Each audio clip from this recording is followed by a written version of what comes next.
اعوذ باللہ من الشیطان الرجیم، بسم اللہ الرحمن الرحیم۔ غیبت سے بڑا گناہ۔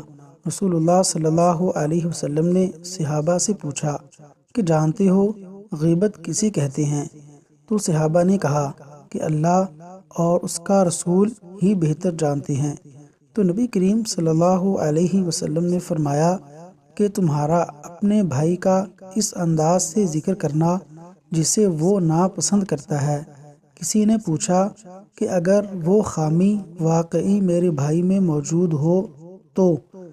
پھر آپ صلی اللہ علیہ وسلم نے فرمایا کہ اگر وہ خامی موجود ہوگی تو ہی غیبت ہوگی، اگر وہ خامی اس میں موجود نہ ہوگی تو پھر تو تم نے اس پر بہتان لگا دیا۔ صحیح مسلم حدیث نمبر 2589۔ اللہ تبارک و تعالی ہمیں غیبت سے محفوظ فرمائے، آمین۔